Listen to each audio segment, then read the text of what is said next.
السلام عليكم. بصوا، هو مفيش اي حاجه تدعو ان انا اطلع اصور النهارده بعد ماتش تشيلسي وليفربول بتشيلسي ليفربول غير حاجه واحده بس، ان انا ما عنديش ولا تيشيرت كوره نضيف.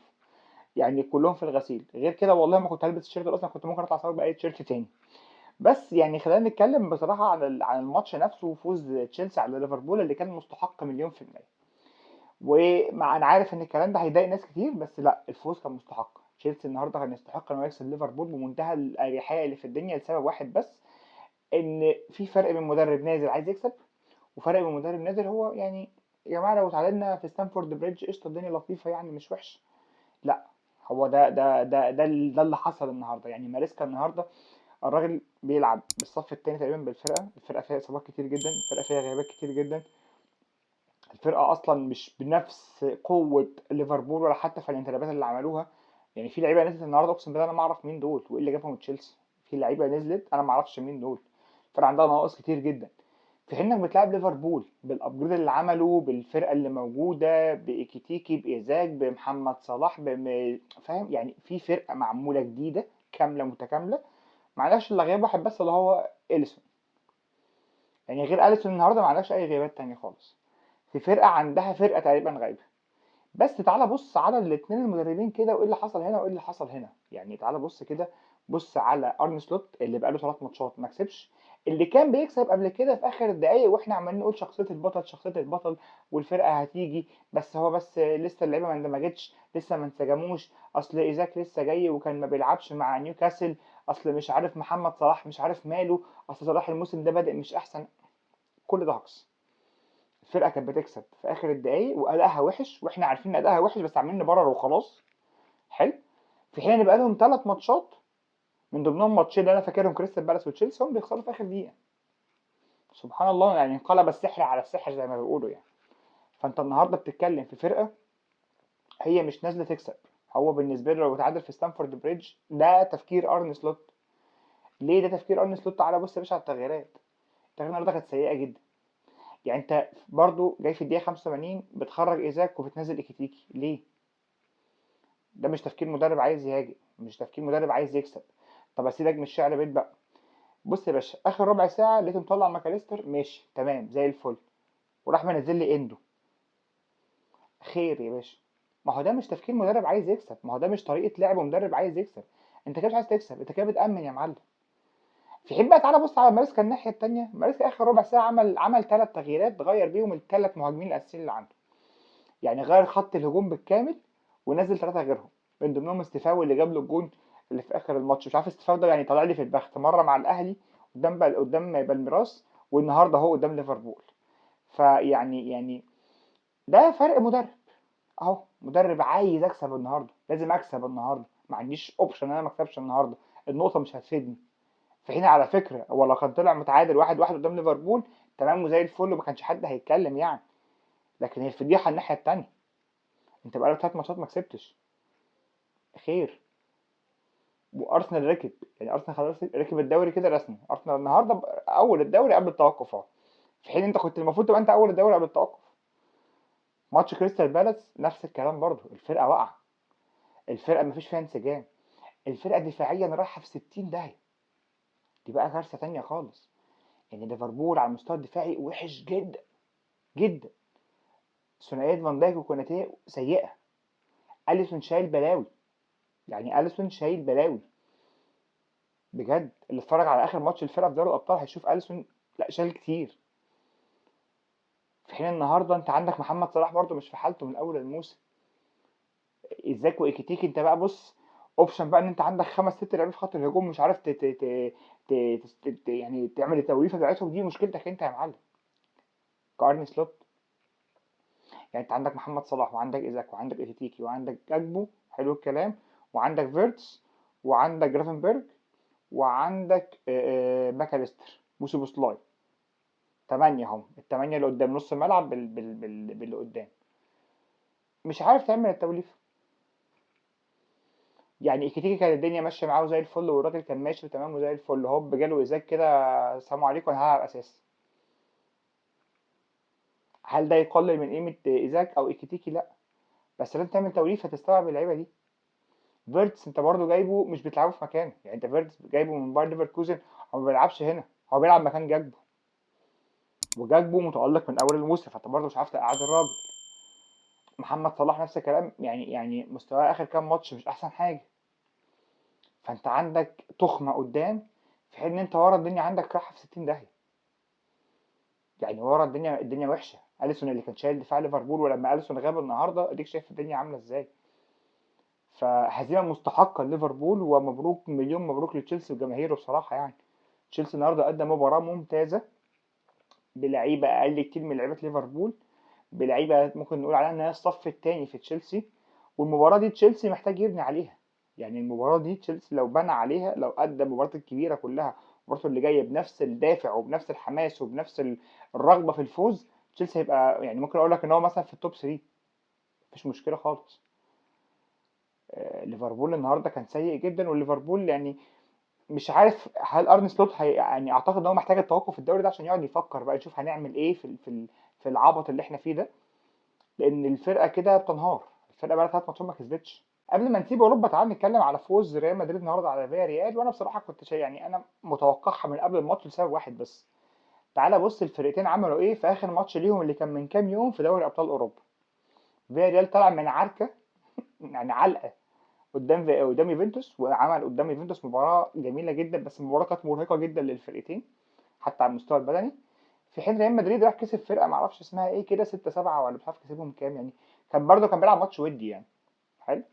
فواضح قوي ان الريال مريح، يعتبر يعني كانه كان مريح اسبوع عن فيا ريال، والفرقه راجعه. فيا ريال راجعه مطحونه مضروبه بالنار قدام يوفنتوس، وعمل مباراه ممتازه قدام يوفنتوس. فده طبيعي اللي حصل. ريال مدريد هيكسب النهارده بدنيا، حتى الريال كان فارق النهارده. يمكن الشوط الاولاني الريال ما كانش احسن حاجه، والناس كانت شايفه ان الريال لا وفياريال اخطر والكلام ده كله، بس ما بدايه الشوط الثاني فياريال ضرب غطس بدني ابن لذينه. وبانت بقى جوده لعيبه ريال مدريد، يعني بانت جوده امبابي، جوده فينيسيوس، اردا جولر، اللعيبه دي كلها، مع نزول برضو ابراهيم دياز، مع نزول بيلينجهام. الفرقه شدت حيلها بشكل كبير، ومع الطرد برضو اللي حصل لفياريال الموضوع فرق. يعني تحس خلاص بقى الايه الماتش فرط من فياريال خلاص، رغم ان هم جابوا جول ممتاز بصراحه يعني قبل الماتش ما يخلص، او بعد بقى لما كانت النتيجه 2-1 تقريبا او 2-0 جابوا هم جون. فبقت النتيجه 2-1، فكانوا جايبين جون حلو قوي في كورتوا يعني. ولكن زي ما بقول لك يعني المباراه من وجهه نظري هي متوقعه خالص. يعني فياريال برضو مش نفس امكانيات ريال مدريد، ولكن قدم مباراه ممتازه قدام يوفنتوس، وكانت مباراه يعني منهكه جدا بدنيا. يعني فرموا بدنيا قدام يوفنتوس، في حين الريال كان راح يلعب. يعني الريال كان في ماتش ودي هناك. فعادي الفرق الخبرات وفرق الجاهزيه والفرق البدني بين الفرقتين طبعا يرجح كفه ريال مدريد. فالريال حاليا في استداره مستنيه ماتش بكره بقى قدام برشلونه، او ماتش برشلونه بكره، على حسب بقى الريال هيكمل في استداره ولا برشلونه ممكن يكسب بكره ويكون هو برضو مكمل في صداره الدوري الاسباني. نروح بقى لماتش الاهلي وكهرباء الاسماعيليه. بصراحه ماتش يعني الاهلي فاز النهارده فوز عريض، بس كان ممكن تقلب بخناقه في الاخر يعني، أو كانت ممكن تقلب بنكد لو كان بس كهرباء الاسماعيليه ايه ده شويه كمان. والمباراه اللي قلبت مره واحده من 3-0 ل 3-2 دي. الشوط الاولاني يعني الاهلي كان بيأدي بشكل ممتاز. الاهلي نزل بتقله زي ما قلنا. لعيبه الكهرباء الاسماعيليه كلها كانت بتحلق، ما كانش في حد ضاغط خالص يعني، ما كانش بيضغطوا على لعيبه الاهلي خالص. يعني لعيبه الاهلي تحس ان الشوط الاولاني كانوا مرتاحين جدا في النقل، وندور ونشوف مين فاضي ونلعب والكلام ده كله. الجبهه اليمين بتاعه الاهلي اللي كانت فيها هاني وحسين الشحات، كانت الجبهه يعني ممتازه ممتازه جدا، وكانوا مقدمين وكانوا راكبين الماتش تقريبا. الشوط الاولاني شفنا منها كمان الهدف او الهدفين اللي دخلوا بالنسبه للنادي الاهلي. نفس الكلام برضو لو هنتكلم على التمركز بتاع لعيبه كهرباء الاسماعيليه. يعني في الهدف الاولاني والتاني الاثنين هتلاقي في حوالي 6 7 لعيبه من الكهرباء الاسماعيليه موجوده في البوكس في ال 18، وفي حوالي 6 لعيبه برضو من الاهلي موجودين. فتتخيل كده انت واحد على واحد مثلا. فاهم؟ فاللعيبه حتى مش واقفه صح يعني، حتى مش كل واحد مع واحد. يعني في الكرة اللي بتتكلم فيها الجول الاولاني بتاع كوكا ده، ما شاء الله بقى عندنا تحس اشرف حكيمي ونونو مندش. يعني بص تخيل انت بقى ايه، الباك رايت بيصنع جول للباك ليفت عندنا. يعني انت تخيل احنا واصلين بقى لحته ايه، اشرف حكيمي ونونو مندش. هتلاقي عندك يا باشا مين، هتلاقي عندك التمركز بتاع لعيبه كهرباء الاسماعيليه زي الزفت. التمركز وحش جدا. في 6 7 لعيبه من الاهلي موجودين في منطقه الجزاء، وده ما كانش موجود قبل كده. يعني قبل كده كنت بتلاقي ايه، محمد شريف لوحده في الماتشات اللي قبل كده، قبل الاهلي ما يفوق مؤخرا كده قبل ماتش القمه كمان. كنت بتلاقي محمد شريف لوحده ايام روبيرو حتى. منعزل تماما، لو دخل معاه واحد تاني في منطقه ال 18 يبقى خير وبركه. لكن النهارده بص على الجون ده هتلاقي عندك خمس ست لعيبه موجودين في ال 18. فالشوط الاولاني كان الاهلي مأدي بشكل كويس وكان راكب الماتش بشكل كبير جدا. ثنائيه هاني والشحات كانت كويسه لحد قبل الشحات ما يتصاب. ولكن الشوط التاني بقى الموضوع كان مغاير تماما. يعني انت طالع كسبان 2-0، هوب اول الشوط التاني ربنا كرمك وجبت التالت، فخدنا بقى. خلاص بقى نريح بقى، الماتش كده كده بتاعنا خلاص. كهرباء الاسماعيليه مع كابتن رضا شحاته اللي انا بشوف ان هو مدرب محترم ومجتهد جدا من ايام ما كان بيدرب الجونه حتى قبل كده. لا الفرقه ما فقدتش الامل، هوب جون في التاني من عرضيات كالعاده مشاكل الاهلي. وتحس ان يعني الفرقه فكت شويه او دفاع الاهلي فك شويه بعد خروج ياسر ابراهيم. واللي بالمناسبه هو مش مصاب، هو بس كان يعني على حسب الكلام اللي اتقال يعني الراجل بس يعني ايه داخ شويه او فقد توازنه شويه، فكابتن عماد النحاس فضل ان هو يخرجه. لكن هو ما كانش مصاب. فبعد خروج ياسر ابراهيم تحس الدنيا دفاعيا فكت خالص، يعني دفاع الاهلي فك. محمد هاني على قد ما كان بيأدي شوط اول ممتاز، الشوط الثاني بصراحه الجون الاولاني بتاع كهرباء الاسماعيليه ده بصراحه يعني ليه يا حبيبي تسيب الواد يلف ويروح ويرجع ويلف ويروح ويرجع بيك لحد ما يعمل العرضيه لأوناجم؟ مش عارف. الجون برضو الثاني بتاع كهرباء اسماعيليه الشوطه، الشناوي في عرض ربنا، في عرض ربنا وحياة عيالك يا اخي افرد ايدك يا ناس، افرد ايدك، افرد ايدك، افرد ايدك، افرد ايدك، افرد ايدك بس. مش عايزين اي حاجه تاني. افرد ايدك. يا عم افرد ايدك وسيبها تخش جول. يعني افرد ايدك وسيبها تخش جول. بس نعمل التراي يا معلم، يا معلم احنا ما عندناش، احنا ما بنفردش ايدينا على الكوره. مفيش كوره متشاطه اقسم بالله العظيم الشناوي بيفرد ايده عليها. يعني الشناوي احنا اشدنا ليه في ماتش الزمالك بس، هو المصحف الشريف الشناوي ما بيفرد ايده على الكوره، ما بيفردش ايده. الجون التاني ده افرد ايدك يا معلم وهي تخش. يا عم تخش من تحت ايدك من فوق ايدك بس افرد ايدك، شوف فرد ايدك بس عامل كده. مفيش، مش كده يا راجل مش كده. يعني عيب بقى، عيب. انت حارس كبير وحارس مرمى منتخب مصر وحارس مرمى الاهلي وبنشيد بيك ويعني افرد ايدك بقى في عرض النبي الله يسترك. بس الحمد لله قبل الماتش ما يفك يعني بن شرقي حط جون. بص ده الايدج بقى، يعني دي الحته الزياده اللي بيديها لك لعيب زي بن شرقي. فاهم قصدي؟ يعني الفاول، فاول حلويات.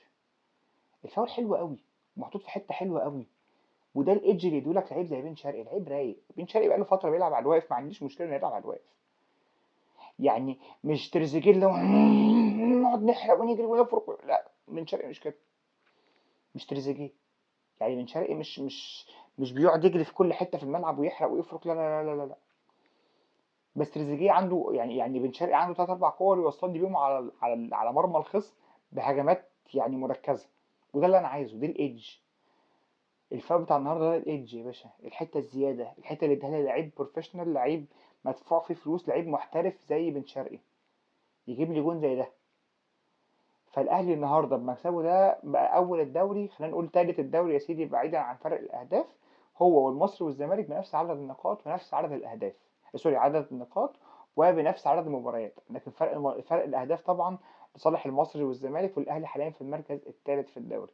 هتقولي طب وبيراميدز؟ بيراميدز لو لعب بالماتشات اللي فاضله له لسه، لأن بيراميدز متاجل له كذا ماتش، هيكون برضه بنفس عدد النقاط. فانت هتلاقي منافسه شرسه جدا بين الاربعه، اهلي زمالك بيراميدز والمصري.